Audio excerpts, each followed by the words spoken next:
All right, welcome to You Are Not Normal with Tony Mont. I got a good friend of mine here, Danny McBrinn, who drove down to the office today. Yep. It's not that hot outside anymore, like the last couple of days, right? It's not 115, it's 100. It's 103. It's 103, which is not that hot in Arizona right now. No. But it's hot as shit in this office. Yeah, right? it's a little. I might break a sweater too. So I'm already sweating, but that's why I wear black. That's but okay. Thanks for coming in. We were just talking about JV deals before we got started here. Yep.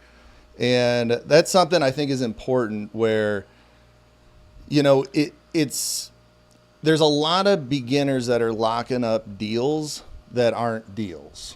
Yep. And what do you see is the biggest issue that they're having? Why are they locking up deals that aren't deals? Like we talked about, picking markets and, if a seller just is a complete laydown on your first call and takes your first offer, that's not typical. Maybe there's something going on there. Like, what are you seeing with these newbies? The new thing, I've been doing this for 5 years, so I know when someone signs super quick or something feels like it's easy or this is like too good to be true, like I'm already like waiting or predicting like what's gonna go wrong or why is this too easy. Yeah. So like people get so excited or maybe they're getting premature about cashing a big deal or something. Like if something's coming easy to me, I'm thinking what's wrong with this deal. Right. If someone signs super quick or they're talking to me so in depth or they're trying to sell me the deal, I'm almost like, whoa, like what's wrong with this deal? Yeah. What title issue is there? Like what information are they withholding from me? And that's kind of like where my head's going at it. But I think like we were saying before, like if the best deals, they are extremely hard to get. Mm-hmm. Like the seller doesn't want to talk to you. They're in distress. They're getting 20 other calls. So what are you going to do differently than the competition to actually get that good high quality deal? Because anyone can lock up a deal in East Bumblefuck and get it contracted, do the novation, put it on investor lift, and never sell it. Right. But feel good because I got the contract. Yeah. It's an industry where there's a dopamine release when you get a contract. Yep. But a contract don't mean shit if you can't sell it. Nope. So there's definitely the fulfillment side and wholesaling is super important, and that's where a lot of people fail is the disposition side. But you have to know the disposition of the deal and the exit strategy and your buyer and the market you're in before you even lock up a deal. Because if you don't know that market and you don't know your buyers, you could just be locking up a contract just for locking up a contract. And I think us that have been doing this for a while, we get a little bit more cynical than somebody just getting started. So when we see a seller just lay down or it seems too easy, like my reaction is always, have you had this under contract before? Like what's going on with this thing? Has it been through probate? I start digging into PropStream. Like what is going on with this deal where this guy is just, it's too easy. Yeah. And I don't mean to be cynical or, some people in my office would be like, oh, you have such a bad attitude or something sometimes. And I'm like, no, dude, like I am logical and realistic of the things that have happened in the past and the things that will occur with, some of these deals. Yeah. So, my biggest thing, like if I'm a newbie or things that they can take away from this today, it's like if you're using Zillow or PropStream, like the biggest thing is like what's active on the market there. If you're in East Bumblefuck, what is active? Is that a real place, East Bumblefuck? It's somewhere, I think, in Arizona here. I've been. I was going to guess Alabama, but all right, Arizona. I feel like I've been to every single small city in this state. Like I've traveled throughout the entire state, and I've done deals in Ajo. I've done deals in Winkleman, like the absolute smallest mining towns, weirdest fucking places you can imagine. But I also got a deal. Right. I got a deal for $5 to $15,000. Yep. And that properties are selling at 80 to 100. Yeah. That's a good point, because the first deal I dispoed when I started my new JV company was a deal in rural Tennessee. which a guy sent me, and I ran the numbers on it, and I looked at the comps, which me and you are very similar that way, where when the first thing I look at on a deal is what's listed, what's pending. Yep. Like, that's the immediate data. Like, you can look back 6 months, 90 days, but like, you know, if your deal's a deal just by looking on the MLS, like, what's for sale, right? And we use the MLS a lot too. So it's like, I think a lot of these newbies can, just with that strategy, if you are wondering if you have a deal, look at what's listed, what's pending. If your property is not going to be attractive on the MLS, it's not going to be attractive off market either. Right. But let me finish my thought. I got a squirrel brain. I was saying the first deal I dispoed with the JV company, guy sent me, it was like a town of 4,000 people in the mountains of Tennessee. And he's like, dude, I blasted this on Investor Lift. It's not a deal. Yeah. And I was like, let me look at it. And I looked at it, and he locked it up for 60, trying to get 80 for it. Worth every penny. I was like confident in it, where I'm like, I would buy this deal, right?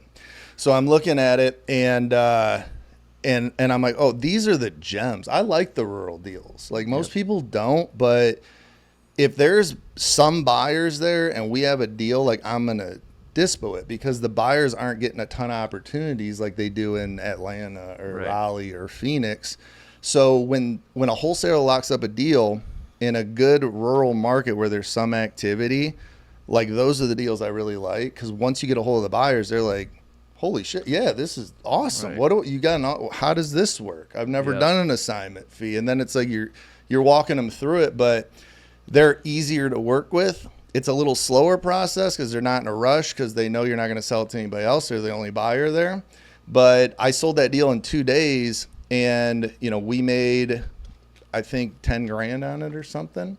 And it was a deal where this kid was just like, it's too rural. I'm like, well, you just got to look at the data. But the reason I knew it was a deal was because what was listed and what was pending. Right. And I'm like, it's going to be the cheapest thing by 30 grand that's out there. Yeah. A good analogy I always say, and I posted a couple videos about this, it's like people overcomplicate this stuff. And it's like, let's say that, we were selling plasma TVs or something, and Walmart was selling plasma. What was it? 2003. I could go whatever flat screen TV, whatever TV you want to say. Yeah, but projector TV. We're selling projector TV. TV, and it has the apps already built in. Okay. So there you go.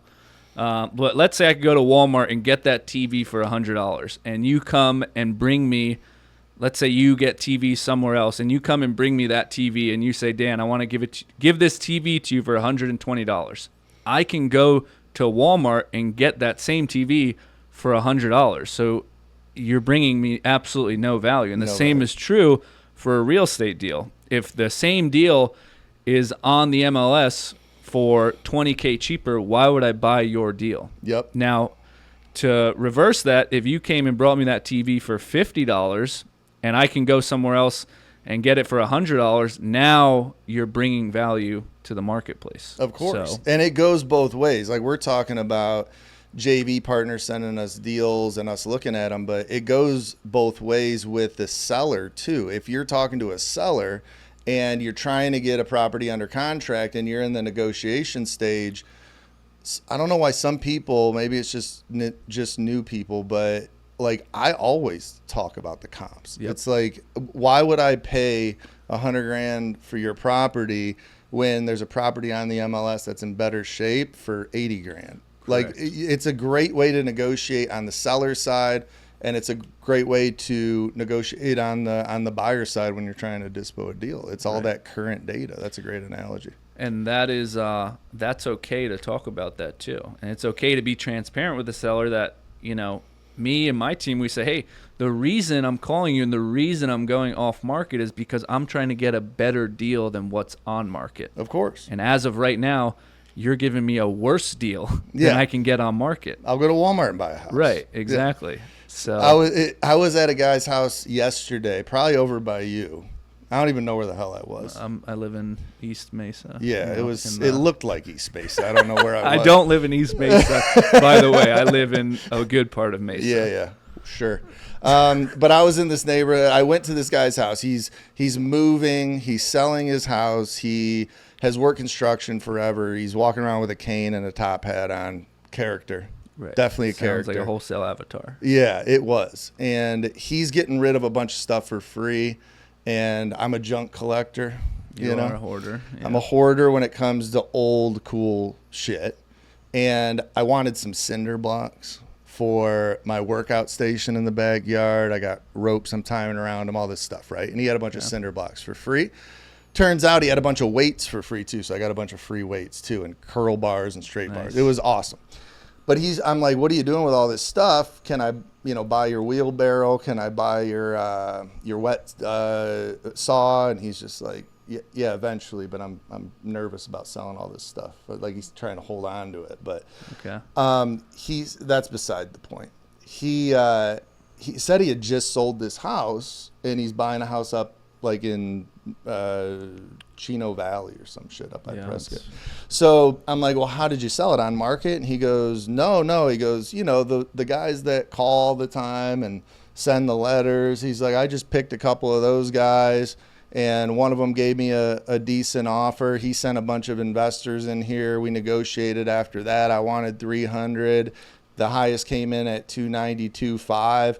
He's like, I know this guy's going to make some money on it. The investor's going to make money on it, but it's super easy for me. I don't got to clean the place up. I got so much junk. They said they'd get rid of it. He's like, so I'm happy. Like that guy knows his house is getting wholesaled, right? I told him to cancel the contract and ghost the guy so I could buy it. Just kidding. Now I know why my sellers are calling me. But yeah, he didn't care. He knew the game, and I think transparency helps a lot of the objections and a lot of the reasons deals get canceled because of seller issues, buyer issues. Like if everybody's transparent about the process, then I think that does cut out a lot of the problems, right? And you're also trying to you're trying to fit a square into a circle. Like that, if that guy is my seller, like I'm all over that guy. And then the other calls that I'm fielding, like this is just the person who's owner occupied, who wants 30K over Zillow, who is, your more sophisticated seller. Like they're just not my wholesale avatar. Right. And I talk about the wholesale avatar, like you talking about that guy who's reasonable, wants to sell as is, knows he has a lot of junk, understands the process. Like that is the avatar. Yeah. So a lot of you guys, you're trying to just fit something that is just not ever going to fit into the right box. That's a great point. One of my guys, Spencer, in one of my communities, had just posted this on our Facebook group where he said, hey, maybe an unpopular opinion. And he said just that. He's like, spend time with sellers that you can make a deal out of a deal. If right away they want market value, they're owner occupied, they're not super motivated. Bought it 2 years ago. Like, yeah, throw them into a drip campaign. Maybe something's going to happen, but you have so many leads. Like I used to bang my head against the wall at our office because we had 13,000 leads in our system. And, these guys are sending me deals to comp like in the middle of nowhere where nothing has sold in the last 2 years. The guy wants some outrageous, price for it. He doesn't want to sell, but he will at the right price. And they're sending me this deal. And I'm like, we have so many leads. You know how many leads are in our system in Raleigh and, Fayetteville and all these other places where I'm like, spend your time with a seller that, is going to make you money. Right. And I think, I always run like a quick analysis, a quick report of our deals. And, we have 20 to 25 direct to seller deals every month. And I think about 2 months ago I did this, and it was 92% of all of those contracts on the board were an absentee owner. Mm-hmm. So none of those, just about every single one of those leads did not live in that property as their primary home. Absentee owners, always easier. You're not trying to get an owner to leave their property. You're trying to get an owner to kick a tenant out. That's probably a shitty tenant where they're not making money anyway. Like a lot of the times on those types of deals, Guys own the property for 20, 30 years. High equity. High equity. Yep. He's got a tenant in there that's paying $400 a month. The tenant's been in there for 15 years. Like sometimes he pays, sometimes like when you start breaking the numbers down for these sellers and you're like, yeah, I know you've owned this property outright for 15 years. You're bringing in $5,000 a year on the rent. Like you're actually losing money on the property every year. Like I'm going to give you $80,000 for it. It's how long would it take you to make this $80,000 from your current situation? Right. And they're probably older, want to cash out. Like I'm just looking for, and if you're running a team too, like your team doesn't have to underwrite or get into the nitty gritty of the numbers, but everyone should have some type of awareness of what is my ideal avatar and what do I need to efficiently spend time on. Yeah. And I call it like a, leave the hard underwriting to me. Like, but you can do a soft underwrite. Sure. You can look at Zillow. You can look at what we use Monsoon out here. Which is like tax records. Mm-hmm. So you can see what they paid for it, when they bought it. We also have in our Discord chat, since we've been using that for almost 2 years, like you can put the address in there, and I have 2 years of underwriting data in there. So you can see if it was underwritten. Was it underwritten at some point before? Has it been in our system before?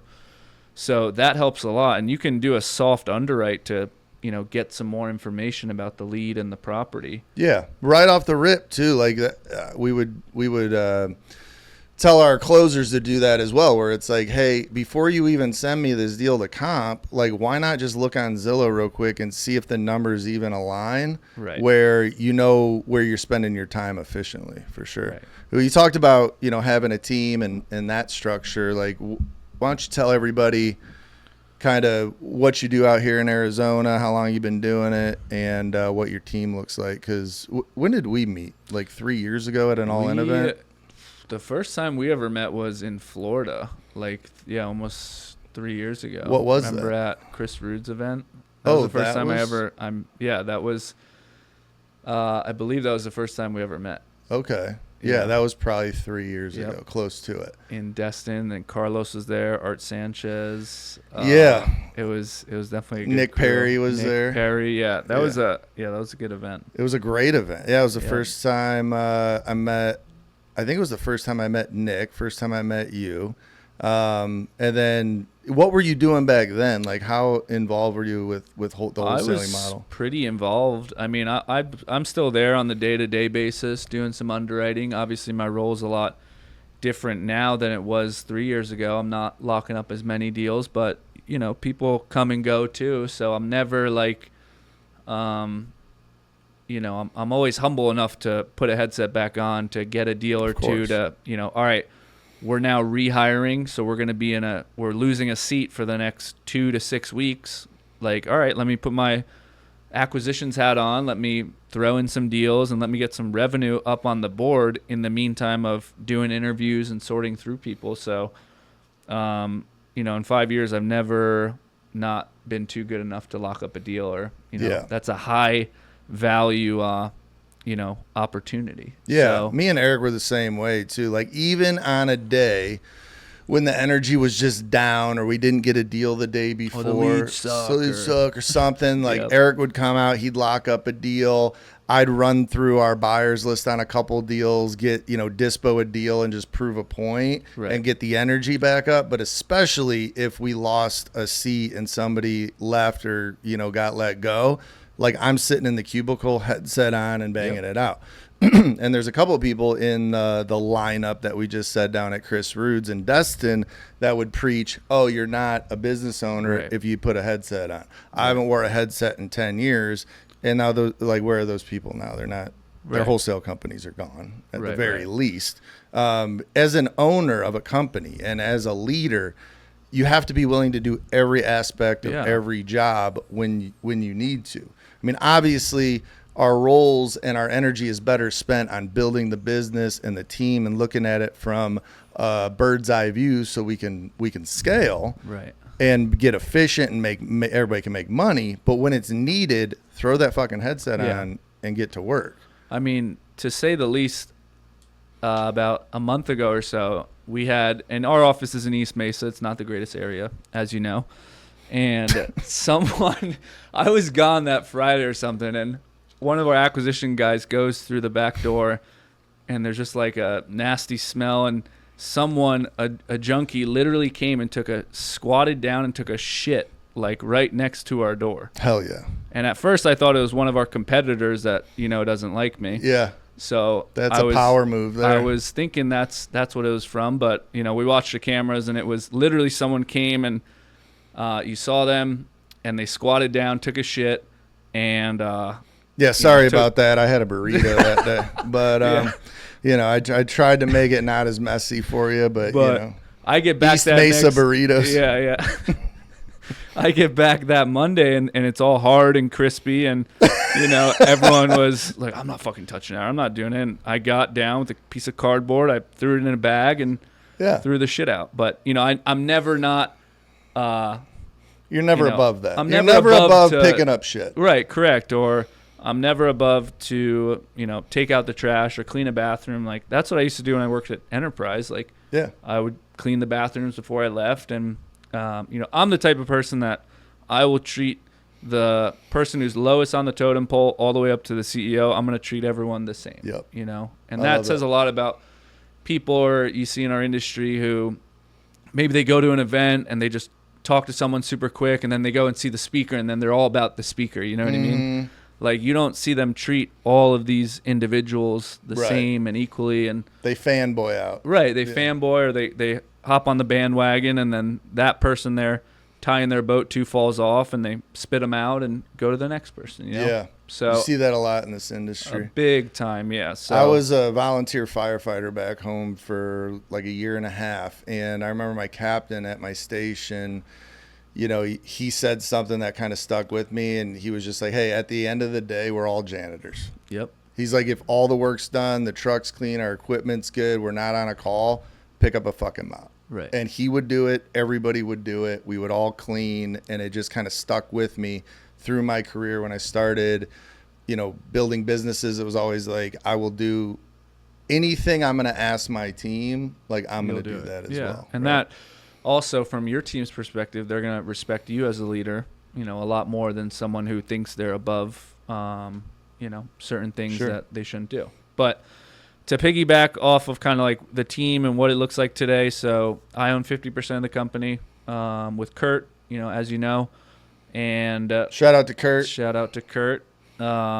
So Kurt and I are 50-50 on the business. We started it over 4 years ago from some humble beginnings. And we have 3 acquisitions guys right now. A couple people just left, so we're going through some changes the past couple weeks, which is always good in my opinion. So we have 3 acquisitions guys on the sales floor. I do the underwriting for them on a day-to-day basis, and we have 2 dispo people. These are all people in our office too in Mesa. 2 dispo people, one transaction coordinator. She does some, paralegal work because we're getting into these creative and complex deals a bit. Me and Kurt were talking about that a couple weekends ago. So those are really, I'll get into those, but I'm super excited about those. And then we have a marketing manager who manages all the VAs. We have about 20 VAs. So that's between cold callers, texters, lead managers, some administration work.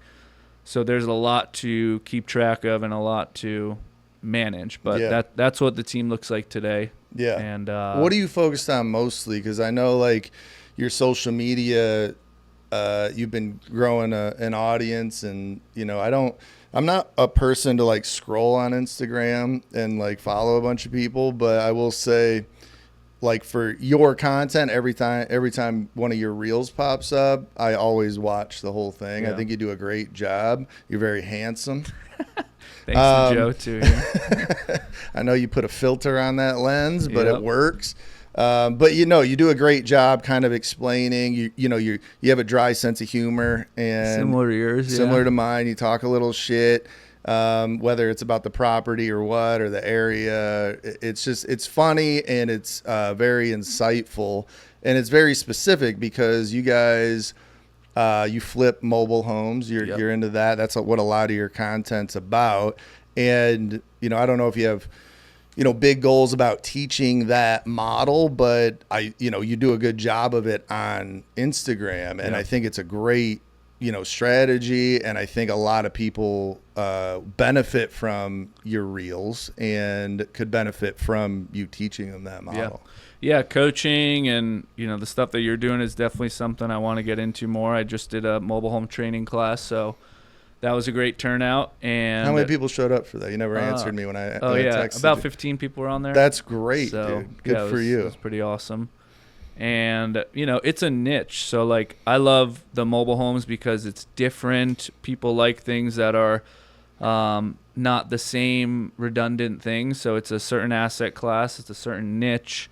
And so, you know, social media-wise, I'm more trying to grow what I'm niching down into which is getting mobile homes and then getting distressed titles. Mm-hmm. So that is what I am focused on for the next, you know, pretty long time is acquiring off-market mobile homes on owned land and getting into distressed titles. Yeah. So and what then, is your Instagram, by the way? Danny McBrinn. So Danny you guys McBrinn. can follow me on there. And 2 N's. Yep, 2 N's. Mm-hmm. I have some reels, and I'm still doing all my captions. Joe's going to be helping me out soon with some of my captions and uploading because we were just talking about that. I'm getting a little overwhelmed with stuff, so he's going to help me out with stuff. But you know, he has a great dry sense of humor too. So good. Yeah. He'll be on there as well. But yeah, I mean, I'm super excited to, you know, I attended that Logan Fulmer mastermind and I know Logan. Yeah. Getting into, you know, that guy's up to some big things. Yeah. And the stuff he's doing is so much more high level. It's complex. It's difficult. It's risky. Like, it's things that are just like, if you want, and I've done about 4 of these deals. And it's so funny because I went to the event and I did these deals like a year ago and I was already doing it. And then I went to the event and they're like, all right, this is how you do it generally. And I was like, oh shit, I did that, you know? And I had no idea what I was doing. Like, you know, I was talking with Kurt. All right, do we do this? Scratching our head. Like, you know, just give someone 10 grand and then we get the deed, not through the title company. And like, I was like, fuck, dude, I'm nervous. And, you know, I'm talking with him, talking with our attorney, talking with the title company. It's like no idea what I was doing, but I was just figuring it out along the way. Yeah. So, and then I went to the event and it kind of solidified everything I've already done. And I'm like, shit, this can be a real process, a real thing that we do, and we can do a lot more of these deals. And that I'm super excited about these because there is a ton of money in these distressed titles. Yeah. Then me and Kurt were talking about a couple deals you guys are doing, one in particular, but yeah, it seems super interesting. And that's what gets my motor running because it's like, you know, with regular wholesale deals, I mean, they get, you know, redundant, right? It's the same thing, same process, same seller, same buyers, assigning deals. So I think people like us, we just want to be challenged and we want to learn. Yes. And we want to, it does something to our ego maybe too. Maybe. I think it definitely does where it's like, no, I figured this shit out. Like I can do something not everybody can do. It's a good feeling. Like, I don't think there's anything wrong with that. No. I like doing really difficult things and then people are like, holy shit, how did you do that? It's like, I fucking took a risk, you know, and I figured it out. Well, that's awesome, dude. And with the wholesale company, you guys are cranking, you're doing these flips on the mobile homes, now the distressed titles. Your partner Kurt's awesome. You know, friends with him. I hung out with you guys a couple weeks ago. We kayaked down the Colorado River, Horseshoe Bend, and then took a boat out the next day. And then this week, a friend of mine, Harlan, was in town, who's like your guys' age as well. And, you know, I met all you guys years ago when I was first getting into this business. And, like, I will say, I kind of feel like everybody's stepdad because I'm a little older. A little bit. Especially driving the boat because you get clowns don't know what you're doing. You don't even know how to tie off a goddamn boat on a cleat, which, you know, frustrates me in a good way. Yeah. But I was, as you said, when I was driving, bracing for impact. Bracing for impact the whole time. Danny's just fucking full throttle. Let's hit shit. Who cares? You did a great job. Thanks. It's cool watching, like, God, I don't know how to say this without sounding old, but like watching you guys in your 20s, like, just kill it and figure this shit out at your age, because I didn't get into wholesaling until I was 37 or something. And I mean, I had other businesses before that, but I didn't even start my first business till I was 25. And, watching you guys and being able to, become friends with you and watching you guys grow and help in any way I can. And I learned so much from you as well. Yeah, like even the other weekend, like just chatting with you guys about, what you're doing with the distressed titles. And, I think it's just a great relationship we have within this, wholesale business when we meet people at events or meet people years ago, and we stay friends. But, kudos to you and all the guys in their 20s that are killing it, because it just like inspires me. And it's like, damn, these guys are fucking doing great. When they're my age, they're going to be buying private jets. Hopefully one day. Yeah. And that's why it's like, we were talking about the gurus and all the kind of fake stuff in the industry. When someone's like 18, 19, 20, it's like, you got to think too, it's like there's only so much of life and experience that they have been through. So it's like someone that's 30, 40, 50 years old, like that in your mind, all right, they don't have a Lambo, they don't have all this stuff, but in your mind, that's the person that you should be gravitating towards. Like, who has been running an operation successfully, who has been, maybe a little older. Like, those people are going to have some real raw experience rather than, your 19-year-old posting with a Lambo that's been in the business for 2 years or something. Yeah. It's a good point. And people, like, I think you're the same as me. Like, I don't think we use our social media to post pictures of Lamborghinis and Rolexes. No. Not that there's anything wrong with that either. Like, I say that a lot too. It's like people find inspiration from every direction. And if it's going to get somebody off the couch and get to work and learn something, like, those people are drawn to the flashy stuff, and that's what their motivation is. That's just not me. It's probably not you either. I mean, you drive a shitty pickup truck, so it's an F-150. Well, that's why it's shitty. It's a Ford. But like, just like giving value, being down to earth, being logical. There's people that are drawn to that as well. It seems like a smaller audience, but they're the people that are drawn to your social media or mine too. It's like they're really appreciative and really committed too, because like they're drawn to that down to earth, logical, step by step process in person. Well, it's like you might have a larger audience than me, but I have a deeper audience. My 10,000 followers are real. I know them personally. We've made connections. We've shook hands. Like, and someone might have 50,000 followers, but those people drop you in a second, Yeah. And they're not gonna buy any coaching from you or see you at an event or anything. They might be on there just because of the flash. Right. Exactly. But to each their own. There's flash. There's people that are motivated by that, and there's people that are motivated by double wides. Yeah, exactly. So an Acre and AJ. Yeah, an Acre and AJ. Hell yeah, that needs to be a movie title. Yeah, it does. All right, bud. Well, thanks for coming in today.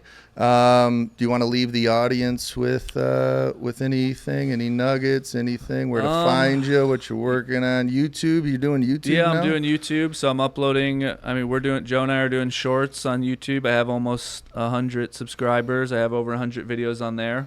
So we're going to get into some more long form content over the next couple months. So YouTube is Danny McBrinn. Instagram is Danny McBrinn. Like I said, the biggest thing I'm working on now is adding those distressed titles and getting into more of those deals. So I'm looking forward to that. So if you have any deals like that where there's multiple owners, deceased owners, very complex stuff that needs to be unraveled, you guys can let me know or shoot me a DM. And, stick to the fundamentals. Like, the biggest thing I can leave on a closing remark is that I go to this event, and you could see this a lot. Like, people go to an event and they're ready to just can what they're doing and start this whole new thing. Like, I've already done some of these distressed title deals, and I am just adding another vertical, another layer to what I'm already doing. Mm-hmm. I'm by no means stopping the wholesaling, stopping the mobile home flipping, stopping doing JV deals. Like, all of that is still going to work, and now I'm adding something that works in harmony with those other things. Yeah. So if you haven't perfected your craft or established yourself in the wholesaling, in the flipping, whatever it is, like you still have to keep your main thing the main thing. Yes. So don't lose sight of what got you here. Exactly. Don't lose sight of what put you here in the first place. Yeah, that's a great point. Great to leave on, because I think that's a major issue where, huge. Well, especially with the coaching too, because a lot of these coaching platforms and mentorships are teaching something 3 steps ahead from locking up a wholesale deal. Yep. And it's like you can get so scatterbrained, spend your money on a coaching program where, you're not ready for it yet. Yep. Like you need to learn marketing, you need to learn sales, you need to get some contracts, you need to get some money rolling in before you can start adding flipping, before you can start adding lending hard money or distressed titles or complicated things, or even something as simple as novations. It's like get some wholesale deals under your belt first, because novations, they're not always a walk in the park. Like get something down and learn it and get good at it, and then just start adding as you go. And you've been doing this 5 years, and you just slowly add stuff. Slow growth. Yeah. Because you'll fail if you don't. Yeah. And Rude always says at his events, it's like you got to go to elementary school first. People are trying to apply for their PhD before they've even gone through elementary school, which is wholesaling, and then moving on incrementally. So but I appreciate you having me on, and always good to connect and thanks, shoot buddy. the shits with it. So hell yeah. All right, well, thanks for joining us on You Are Not Normal. For Danny McBrinn, Tony Mont, we'll see you at the top.